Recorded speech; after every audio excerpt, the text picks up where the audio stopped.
Namaskar. Good morning. Well, students, let's continue from where we had left last time. Uh, as you all know, that Wednesday, this day, today, 28th, we're going to continue with our MMPC 001 Management Functions and Organizational Processes course. And let's move on from where we had left last time. If you all recall, we were doing the block 3 managerial processes part 2, and in that we were doing controlling. So let's discuss further on this particular very important function of management, that is controlling. And then to be more focused, I would like to tell you that today we're going to discuss the remaining part, which is a very little portion left of Unit 7, Controlling, of Block 3. Then we will move on to do Unit 8, that is Leading and Motivating. And then we will discuss Unit 9, a very important function once again, that is decision making in management.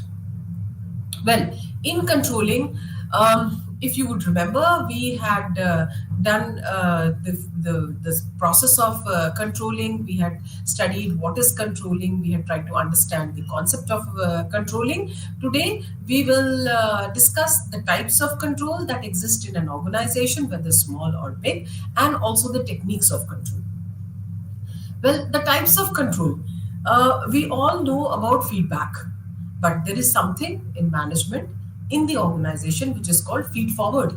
Now, what is basically feed forward?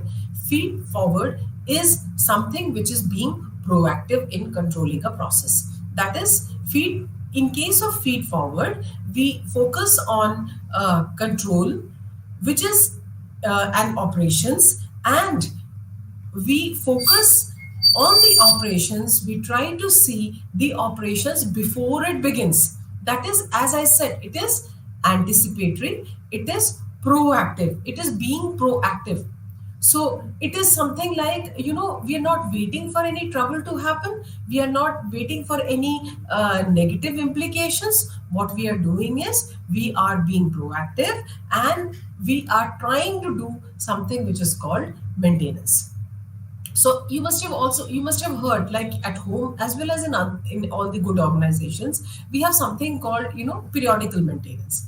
Like take for instance, we are in summer. So in the organization, we ACs don't give any trouble, but before any AC or any machinery breaks down, what do we do in an organization? We go for seasonal periodical maintenance. Now, what is that? That is basically in anticipation of the operations that are going to happen in the organization. We try to focus on the control mechanism to know that these are the machines or these are the functions that need to be performed, so that they don't break down, so that there is no interruption in the process. We take these corrective measures well in advance. So that is something called feed forward. Then there is also concurrent control. Concurrent control, as the name shows, concurrent means simultaneous control mechanism. As in, when the process is going on, during the process, suppose there is some breakdown, there is some problem, then what we do is we get the feedback, and then we do the control mechanism, that is, we repair it. Then we have feedback. Feedback, as you all know, once the process is complete, once all the steps of a particular function is complete, then we monitor, we control, we do post operation control, and we try to see whether the activities which are required to be performed to achieve the organizational objectives, whether these activities are being performed in the designated manner as per the designated or destined steps or not. So if that is being done, and if we see that the performance is as per the standard which has been set and there is no deviation, then in that case we continue doing the work. But in case we see that from the control, or let's say from the monitoring purpose, we see that there is deviation in the performance, and we feel that we are not going to achieve the objectives or we are not going to achieve the goals, then what we try to do, we try to take corrective measures. So that is feedback. And then, of course, there is something called internal control, which could again be preventive and detective. So preventing is what we said, it is similar to feed forward. What is detective? Detective is as and when there are problems, we are monitoring the activities. As and when there are problems, we try to set them right. Then there are also techniques of control. Let's take, for example, the Gantt chart, the break-even analysis, the budgetary control, PERT, and CPM. Well, now we go to the next unit, that is leading and motivating of MMPC 001. Now, at the end of this particular unit, what you would be able to understand?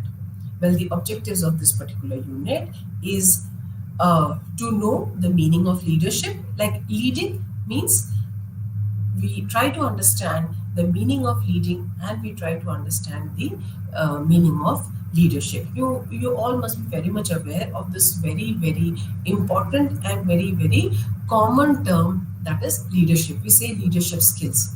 So what exactly is leadership skills? So before that, we should understand what is leadership. Then we try to understand the various leadership styles. We will also be discussing the theories of leadership. Then we will move on to understanding the concept of motivation, the factors which motivate employees in the organization. We try to understand why motivation is important. You must have heard in the organizations we say we need to constantly, we keep on saying we need to motivate the employees. We need to motivate the employees. We say that they'll perform well if the employees are motivated. So why is motivation so important? There might be all the different organizational factors. They might have been set right, but still we see that the employees are not performing well. That means there is something lacking somewhere. There's some lacuna somewhere. So we have to find out, but it could be lack of motivation from the employee's side. So we'll try to understand the importance of motivation in an organization. Then we'll also understand the types of motivation, and we will discuss the very, very important theories of motivation. So let's move on. So we first begin with the concept of leadership. Now, what is leadership? What does the word leadership mean? We say that this person has got excellent leadership styles, excellent leadership skill. So what does it mean? Leadership is basically the process of influencing the employees, influencing the people to strive willingly, not unwillingly, okay? You would be a good leader if you are able to influence the behavior, if you are able to influence the people as such, influence the employees as a whole, so that they perform, they do their work in a willing manner, for striving to do what? For striving to achieve organizational or group objectives. So group objectives could be the departmental objectives, they could be the unit objectives, they could be the, let's say, the divisions or objectives. So leadership is basically any situational motivation that the person tries to provide and influence the behavior of all the individuals in the organization or group of individuals in the organization. So it is situational. Now, what makes an effective leader? The persons or leader's charisma, objectivity, participative style, contingent and situational. See, leader has to be very objective, and he or she has to be situational.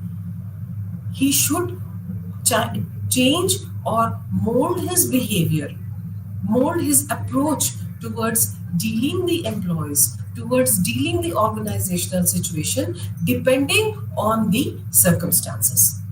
So, if the circumstances are favorable and you see as a leader that all the employees are performing as they are supposed to perform, and the goal and organizational objectives are being achieved, then you would be a different kind of leader. You're expected to be a different kind of leader.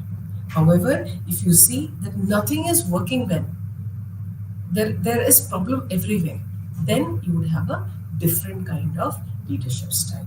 So that's what it says, that effective leader has to be contingent and situational. You mold your behavior, you mold your attitude, you mold yourself as per the situation. You remain dynamic, static, behavior will not succeed. Now we go to the leadership styles. We begin with Hawthorne studies. Well, students, you must have seen that we have discussed Hawthorne studies in the previous unit also, and also we discussed when we discussed the important theories of organization. There also different theories of management. We had discussed Hawthorne studies. We'll just quickly take it here. That is, a leader in case of the theory of Hawthorne studies, the leader has to consider the following. A leader has to consider the human element. He has to recognize the social needs of being together. That is, we saw in Hawthorne studies that, we have provided, there are two groups, and we have provided excellent working conditions, working environment to the group of employees, but still, they are not performing well. They are not able to achieve the organizational goals. That means what? There is something lacking. So in this case, a good leader, as per the Hawthorne studies, is a person who tries to identify the needs of the employees, and needs does not always mean the external needs. It does not always mean the organizational setup, the layout. No, it means the social needs of, because we all know human being, as we all say, is a social animal. So we have to recognize the social needs of all the employees of being together. If you put them all aloof in different situations, they will not be able to perform, because they need to interact, they have their social needs. Then, as per the Hawthorne studies, leader has to consider and recognize the workers for the work done. There has to be interaction amongst themselves. So it's not possible that as a good leader you don't allow the employees to interact with each other. As a good leader, you have to ensure that there is a good social, affable, amiable environment in the department, or in the division, or in the plant location where all the employees are working. Then we move to the next, that is theory X and theory Y, given by McGregor. Again, you would recall that we discussed this in the previous session, and also we discussed in the first session. Theory X and theory Y, given by Douglas McGregor. Well, theory X style of leader. Who is a theory X style of leader? Is a person who presumes that the employees, they dislike work. They are indolent, they are lazy, they don't like work. So he believes, the theory X leader believes in coercive measures. He understands that there is something like carrot and stick. You exercise control, you direct them at every step of the process, and then they will be able to perform the job. That means the theory X style of leader is production oriented. He is a work oriented leader. Now, theory Y leader is a leader with a more humane approach. That means he believes that employees, they do work hard. they do work hard, they do perform, they do have their intrinsic motivation to do well, the employees are open to learning, and they are open to achievement. So you don't need to be, always directing them. You don't need to use any kind of coercive measures. The employees will perform on their own. Only thing that we need to do is to provide them the necessary guidance or necessary direction in the very beginning and time to time, and you do a kind of follow-up measure to see whether they are performing, whether they are able to achieve the organizational goals and objectives, and whether there is any deviation in the work that they are performing or deviation in the standards that have been set for the person to do the work. And then the leader leaves the employees to do the work. Well, the next theory is the one which is called the Iowa Leadership Studies, which is being proposed by Kurt Lewin and his group of other researchers, that is Lippitt and White, way back in 1939. As per Kurt Lewin, as per this leadership study, there are three styles of leadership, three leadership styles: the authoritarian leadership style, democratic leadership style, and laissez-faire leadership style. Well, as the name shows, authoritarian. So authoritarian is a kind of a leader who would be always work-oriented. He would be very directive. He does not believe in democratic decentralization. He does not believe in democratic participation of the employees. Democratic leadership style, which means it is a very, very positive, it is a very, very employee-oriented, it is a very humane-oriented leadership style, wherein, as we saw, it would be something like the theory Y style of leader. And then laissez-faire. Well, laissez-faire is a French word. These are two French words, which means laissez-faire. Faire means to do, and laissez means leave. So leave, as per this particular style, the leader will leave the employees. He believes that the employees have all the motivation and they don't need any kind of supervision. They don't need any kind of direction. They will do the work on their own. Leaves them to do the work completely. So, he believes, he has faith in the employees, and he believes that, they will do whatever has been given to them. Designated work they will do on their own.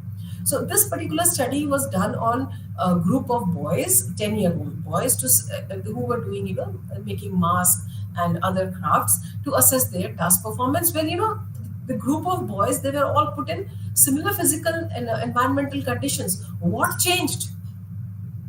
The leader changed his leadership style every 6 weeks, group to group, and their performance was thus judged. And it was seen that majority, that is 19 out of the 20 boys, they performed very well, and they supported the leader who was following the democratic style. There were a few boys who didn't want to take any initiative. They liked working under the authoritarian leader.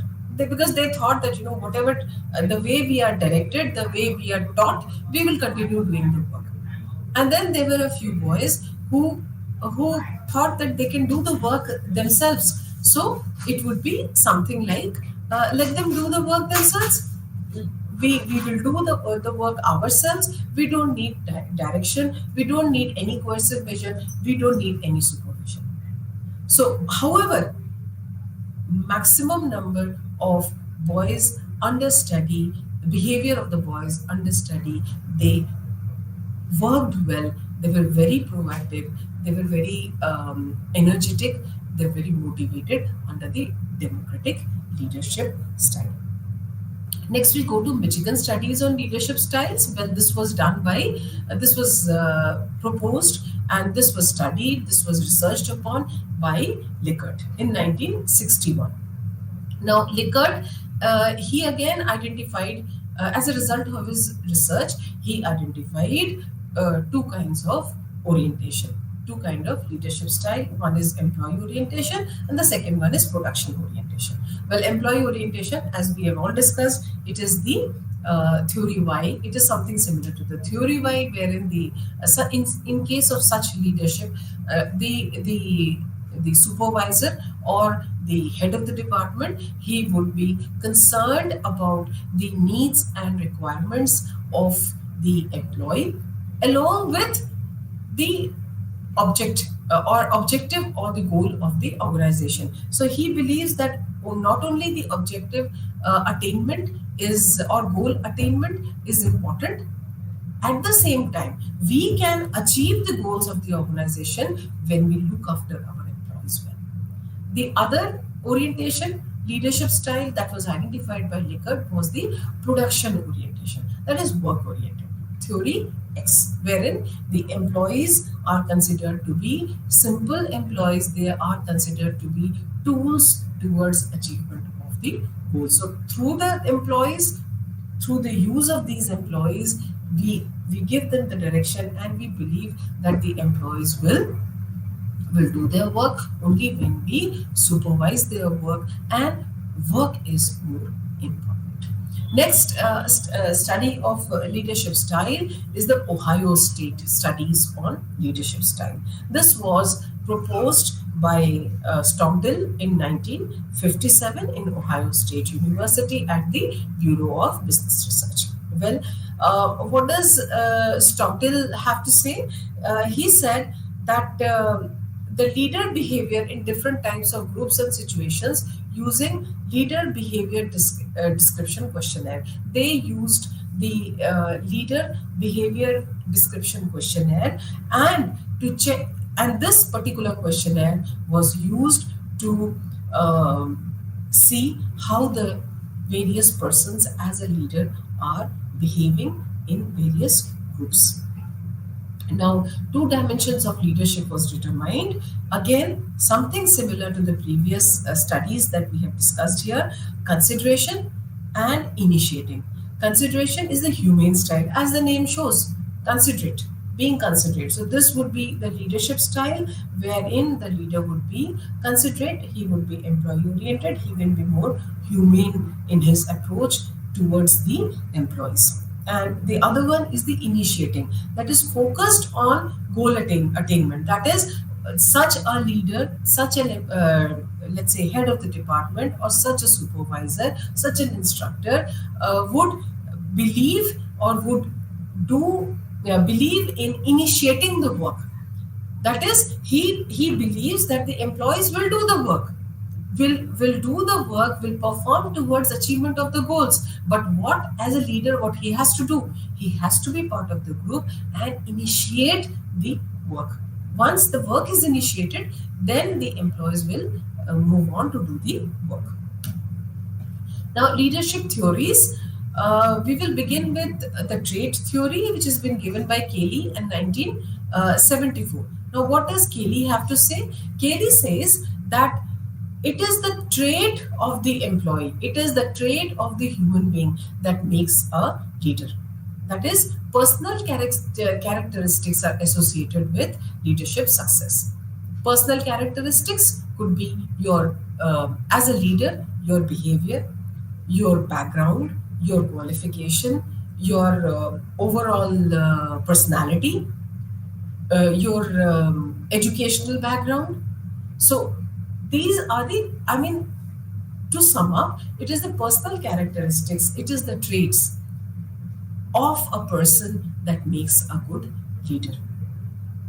So, traits of a person and the situational demand determine the effectiveness of a leader as per Cayley. That means what Cayley has to say is the traits do play a very, very important role in making an effective leader, but at the same time, the effectiveness also depends on the situational demands. That is how the person as a leader is able to mold oneself as per the situation.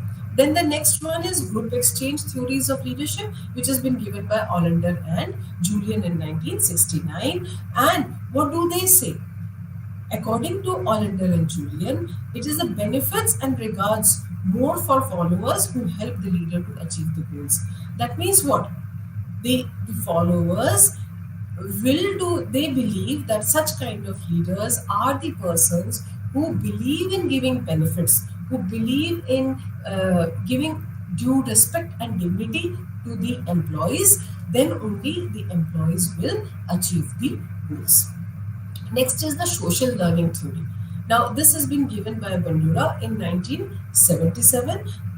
As per this particular theory, a leader or an effective leadership depends on continuous reciprocal interaction, that is, forming of a social group. So, what this particular leader would do is, to be effective, what he would believe that there has to be continuous interaction between the person, environment, and behavior. So once the environment is conducive, the employees are motivated, then the leader's behavior, the head of the department's behavior, or the supervisors or the superior employees' behavior together helps in creating a social good and positive social environment, and that leads to making a good leader and achievement of the organizational goals. So, what does that mean? The leader has to be in the know of how behavior is controlled by various needs, situations, and experiences. As the needs change, as the situation changes, the leader has to have the knowledge of how he has to behave, and have the knowledge of how the employees also behave, how the employees behavior alters with change in situation, change in needs, change of with increased experiences. Next is the managerial grid theory. Well, this is a very important theory which was given by Blake and Newton in 1978. What they had to say is, an ideal leadership style is when there is a balance of high and balanced concern for people and task. They prepared a grid wherein in the grid they studied the application of person orientation and task orientation. So, who is a best leader or a most effective leader would be the person in the grid who would be having highest value, that is 9:9. That is 9 for person orientation and 9 for task orientation. If the person has, let's say, as a leader, has 1:9, that is 1 percentage of task people orientation and 9 percentage of task orientation, or 90% of task orientation, then the person cannot be an effective leader. However, they said that there has to be a balanced approach. Next is the contingency theory of leadership. Like, if you remember, in the very beginning of this session today, we discussed the important elements that makes an effective leader, wherein we said that a leader should be situational or contingent. And I had explained to you what is a contingent or a situational trait of a leader. Well, Fiedler in 1967 focused on a similar thing. He said that leadership is situation based. A leader and will be effective, a person, a superior will be effective when he or she is molding his or her behavior, or treating the employees as per the demands of the situation. So when he said that when the situation is very favorable or very unfavorable, then a leader would be a task-oriented leader. Whereas in a moderately favorable situation, moderately unfavorable or favorable situation, the leader would be person-oriented leader. Next, we go to the path goal leadership theory, which was given in House in 1971. And what does House have to say? House says that leader smooths out the path towards goal and rewards for achieving them.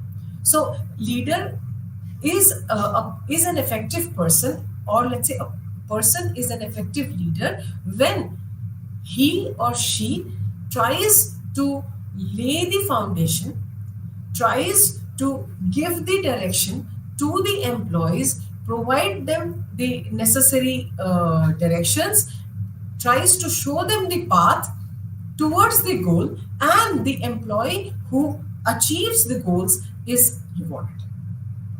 So in this case, the need is that the person as an effective leader should know personally every employee and accordingly change the style of the leadership. Next, we go to the modern theories of leadership. Well, we'll quickly just enlist all of them. There is the charismatic leadership theory, that is personal abilities. We've already discussed charismatic leadership. So the personal abilities, the personal charisma, they have an effect on the followers. That is, they have an effect on the employees. Then we have the next modern theory, that is the transformational leadership theory, wherein we what we do, we try to transform the whole working environment, which also includes the employees. So we give them such an environment that the employees get empowered, the employees get trained, and we try to enrich the employees. Here we are saying elevate the followers, elevate them in such a way. How? By upgrading their skills, by enriching their knowledge, by enhancing their competency, and then Hello we viewers. believe that once they have achieved that, there is a conducive environment, the employees will perform, they will do their work. Then there is servant leadership, which is like, the leader is a very humanistic and relationship oriented, that is social oriented person. Then we have authentic leadership, and we have the abusive leadership. Next, we go to motivation. Now, I've discussed with you in the beginning also that we're going to discuss leading and motivating. Well, what is motivation? Motivation is a process of creating such a positive, conducive organizational conditions that the employees will um, try to do the work, they will strive to attain the organizational goals and ठीक objectives है, मैं समझ गया in a बस. very proactive manner. That is, it is the process of creating such an ठीक है, मैं समझ organizational गया, बस इतना मुझे environment बताओ. मैं that उसके ऑफिस में गया. employees are impelled. The employees are motivated. Here I'm using the word motivated. The employees are themselves, they get that, inherent motivation, inherent desire to achieve the organizational goals. That is what is the term motivation. According to Dubin, it is the complex of forces starting and keeping a person at work in an organization. So, according to Dubin, there are a number of forces which interplay in the organization. So, we try to give, we try to handle these different forces in such a manner that a very conducive organizational environment is made, and in this conducive organizational environment, the employees are encouraged, um, are in a way, they are impelled to do the work. Then we also say motivation is basically trying to create such an organizational environment wherein the employee or the worker is a willing worker. So we encourage, we enhance the willingness of the worker to accept the goals, to accept the responsibility, and perform and uh, achieve the organizational goals. And in that process, they also derive job satisfaction. Now, why is important? Why is motivation important? I think you would to a certain extent be able to understand by now why motivation is important. Now, can an organization or can a department succeed with a set of negatively motivated or demotivated employees? No. Motivation is very important for the success of an organization. So motivated employees are those employees who always look forward for doing the work, for achieving the organizational goals.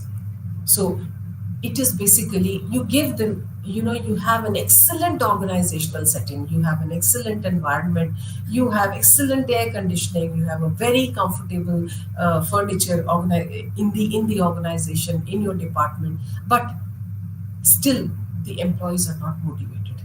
That means, and you still see that you're not getting the results, and the employees are not performing as they should. That means there is something wrong in it. So, what is that? That means the employees are lacking motivation. So, we as the organizational heads, as the superiors in the department, we have to see that the employees are motivated. Then only we will be able to achieve the goals. Then only our organization will be result oriented. See, motivation is more quality oriented. Again, to be more quality focused, not quantity, but quality focused, we have to see that the employees are motivated. In order to enhance the productivity of the employees might just be, you might say that they would be there from whatever is the timing of the office. They might be there, right? They would be very punctual. They would be there. They leave the office very punctually, but still, you might see that you're not getting the results. That means the employees are lacking motivation. So, for being more productive, we have to ensure that our employees are motivated. Then, as we have already seen, that there are a number of factors in the organization which affects the motivation level of the employees, and we have to ensure that all these factors are looked into. We have to ensure that all these factors are properly understood so that our employees are motivated. Now, what is the steps in motivation? We have to identify the motivational needs. As I said, you might be having a perfect environmental condition, but still your employees are not motivated. So the first step in motivation is to identify the needs of the employees, and those needs which would motivate the employees. Then prepare a set of motivating tools, that is how these needs can be met. Then you select those tools, and or you select those factors, and then you apply them. You improve. Let's say there is some need for some improvement, then you improve those the overall setup. You improve the conditions, and then you motivate. And then you, is it enough to just apply and in the organization then forget about it? No, you have to assess. You have to ensure that there are adequate control mechanisms, and you get the feedback, and then accordingly. So it is, motivation is not a one time process, it is a continuous process. Types of motivation. Well, as I said, I used a while back, I used the term positively motivated. So motivation can be positive motivation, it can be negative motivation. So positive motivation is something that you always promise rewards, or it's not only reward, it's not only a kind of prize or a gift that you're giving, or you're giving an incentive. No, positive motivation could also be intrinsic, a recognition, a promotion, or let's say career planning. So if the employee sees that the organization is very much intent towards looking after the career needs of the employees, that is also very, very important. That is vital for motivating the employees. So that is positive motivation. Then we have negative motivation. That is, you try to motivate the employees by instilling fear, by incorporating a kind of fearful atmosphere. So that does not last long. The employees, they will do the work out of fear, but then there would be a time when they will stop working, because negative motivation does not work for very long. Then we have extrinsic motivation and intrinsic motivation. As the word shows, extrinsic, that is motivation caused by external factors, environmental factors. And then there is intrinsic motivation, that is motivation caused by your inherent feelings. That is, let's say, feeling of accomplishment, feeling of recognition, or feeling of esteem, anything, any element that is causing you to feel elevated. That would be intrinsic motivation. Now we go to the theories of motivation. First of all, and most important, and one of the most popularly understood theories of motivation is the Abraham Maslow's theory of hierarchy of needs. Well, as according to Maslow, he said that employees in the organization, they will continue to be motivated as and when their levels of needs are satisfied. So basically, as the needs change, with the transformation of the needs, the level of satisfaction changes, and accordingly, the motivation will be changed. So, as per Maslow, there are as we understand the word, hierarchy of needs. So he said there are levels of needs. There is a hierarchy.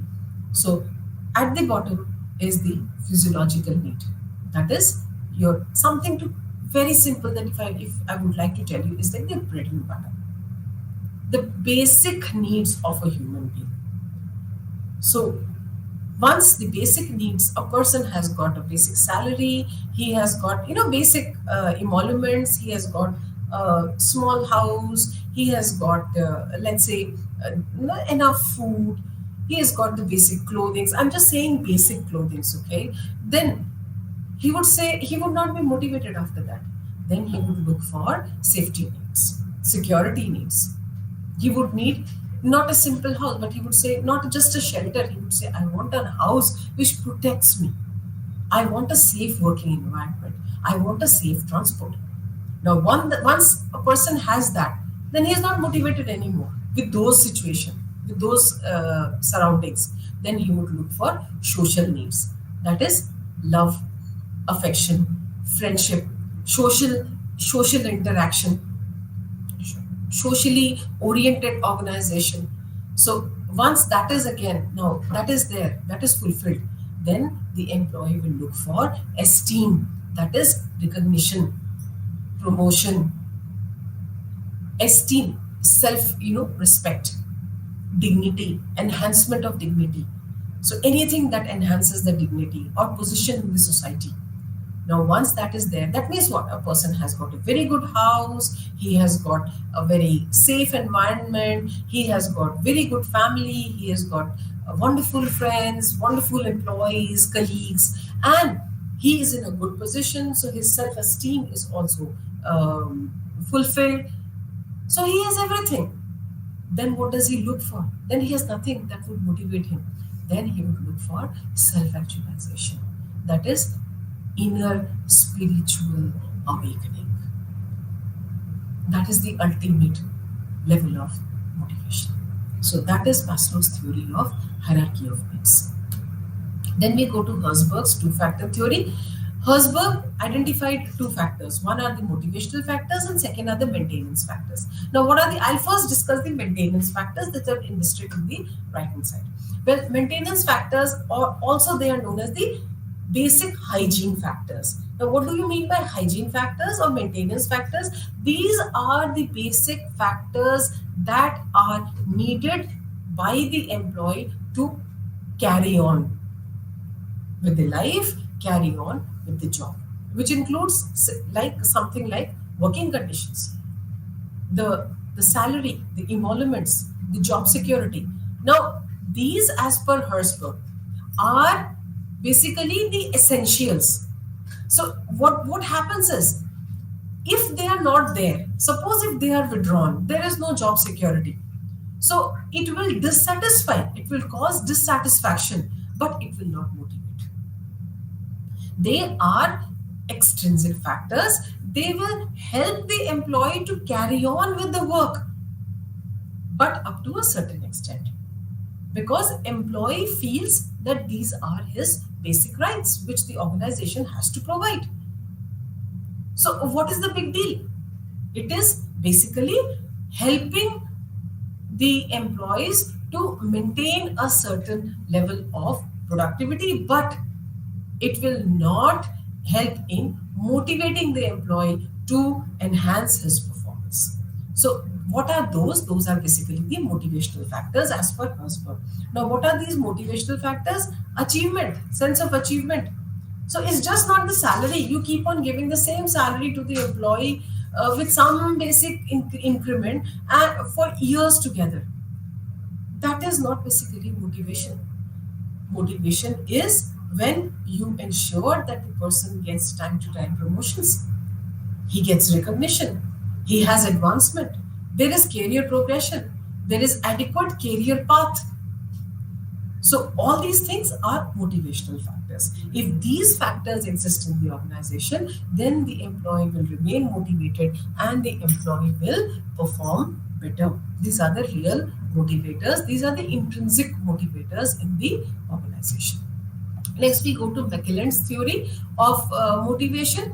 Now, according to Mackelland, there are basically two kinds of needs that have to be satisfied of an employee or of a human being working in an organization: needs for achievement and needs for power.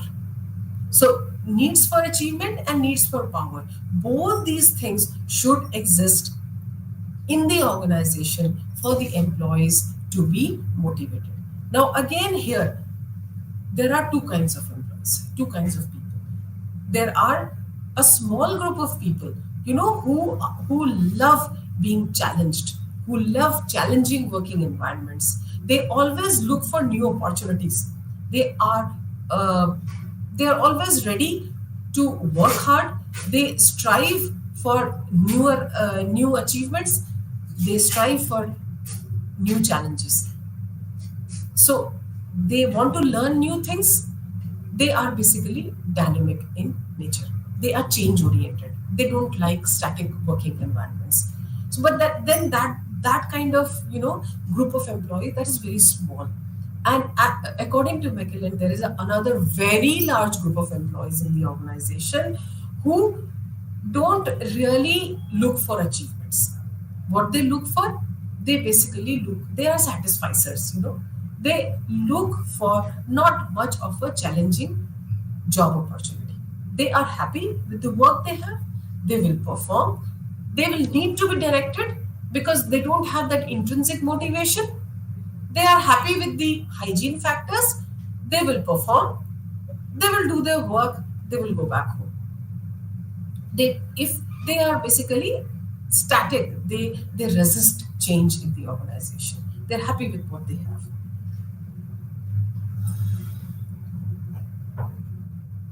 Now, there are also other theories of motivation. That is, Bloom's expectancy theory. Then there is Skinner's behaviorist theory. There is Likkert's employee-centered approach, Argyris theory of motivation. Then Lyman, Porter, and Edward Lawyer's theory of motivation. Then there is goal-setting theory of motivation. These are also some of the other theories of motivation which you can understand. Next, we go to the ninth important unit of MMPC 001, that is decision making. What is decision making? Just maybe you can think for 10 seconds that what do we mean by decision making? Like we say, we have to make decision in the organization, we have to make decision at home. So decision making is everywhere. So what is decision making? It is any situation in the organization or any situation anywhere wherein there is a problem. Now, problem should not be taken in negative sense. That means any situation wherein we need to make a decision. Any situation wherein we have the goal, we know we have to reach there, and we have different paths for reaching there. We have to find the problem here is how do we reach there? That is the problem. Now, that's not something negative. So we know that tomorrow morning we are supposed to reach a place X. Now, problem here is what route do we take? What mode of transport do we use? So decision making is basically that process wherein there is a situation that warrants us to try to identify various alternatives, judge all those alternatives, and then assess the alternatives, assess them as per the requirement of the raw material, assess them as per the requirement environmental requirements, and then choose the best alternative depending on the resources that we have, which would help us to reach that particular goal. Well, in this unit, you would be able, as we have already discussed, you would be able to understand the concept of decision making, types of decision. There's just not one type of decision making, okay? Types of decision making, phases of decision making under different circumstances. We will also understand the models of decision making, and then there is something called individual decision making, and then there's group decision making. So we compare both, and we try to understand. Which one is better and why it is better. So it is kind of relative advantages and disadvantages of individual and group decision making. Concept of decision making, as I've already explained to you, it is the process of choosing between alternatives to achieve a goal. It is also a process of making choices by identifying a decision, gathering information, and assessing alternative resources. As this we have already discussed. So there is a situation we need to. There is a situation. There is a goal. There is a task that we need to complete. Now, how do we complete that particular task? It is by trying to find out the various alternatives. We find out the various alternatives. We try to see, we try to assess the resources, and based on the available resources, we try to select the most suitable alternative. I'm not using the word best here. We're trying to use the word most suitable alternative that would help us in completing that particular work. Now, as per Herbert Simon, in order to complete the decision making process, there are three main phases. What are the phases? Intelligence activity, design activity, and choice activity. Now, intelligence activity, why do we call it intelligence? Intelligence activity because that is the most important stage when we try to recognize and we try to identify and we understand the nature of problem. So this forms the foundation of decision making process. So at this stage, if we are not able to understand the problem, we are not able to understand the nature of the problem, and the foundation laid is wrong. So accordingly, the alternative courses of actions would also be wrong. Accordingly, the choice would also be wrong. So intelligence activity is the most important activity or important phase in decision making as per Herbert Simon. So in intelligence activity, we recognize and understand the nature of problem. We search for possible causes. Then the design. Why do we call it design? Because we are trying to identify, we're trying to design the various alternatives. We develop the various alternative course of action. We analyze the course of action, and then choice means we choose the best course of action depending on the resources available.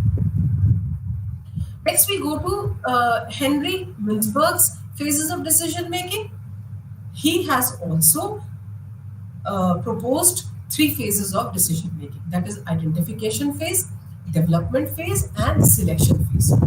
As the name shows, identification phase, which means it involves recognizing the problem, that is knowing where the problem is or knowing what the problem is, diagnosing the problem, doing a kind of diagnosis, trying to study the problem, then developing the various alternatives, designing the various solutions, and then selection is judgmental, that is judging the various set of solutions, analyzing them, discussing them amongst the various decision makers, and then selecting them through a formal selection process.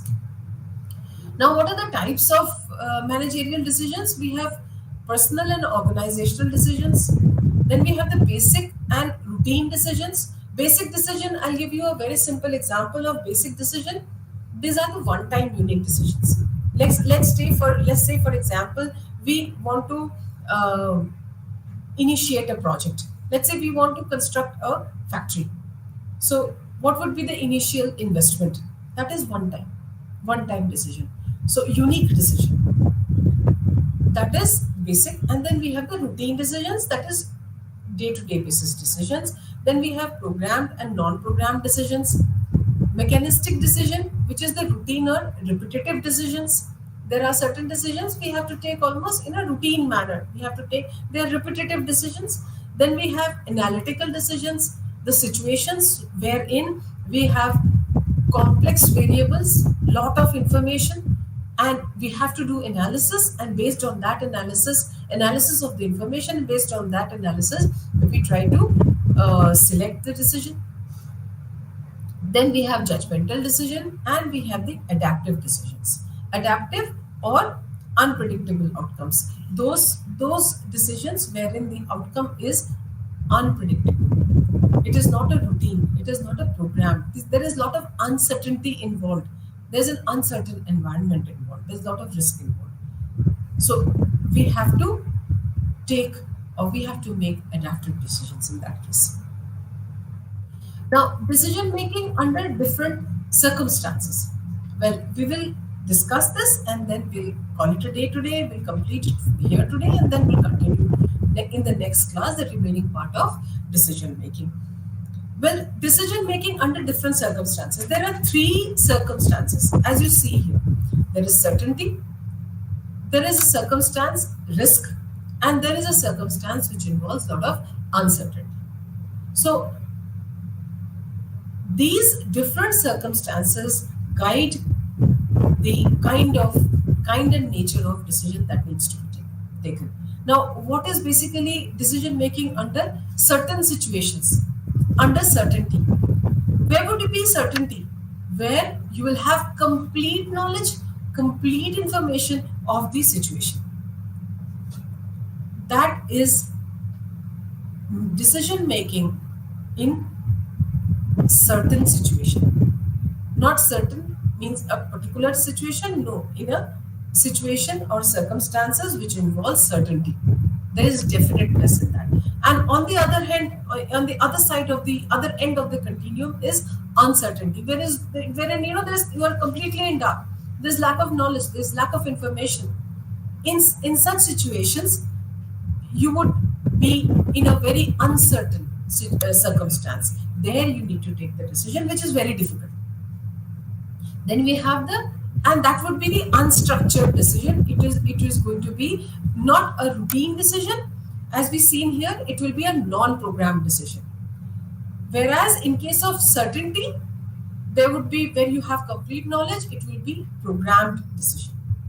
And in between, we have a situation wherein you have partial knowledge about the environment, about the situation, about the, let's say, the resources that you have. You have partial knowledge. You don't have complete knowledge. At the same time, you are not completely oblivion. You are not completely in dark. It's not something that you don't have any information. So that is a risk situation. So in that situation, again, decision making is not exactly routine. However, it is not exactly non-programmed. It is a mix of two.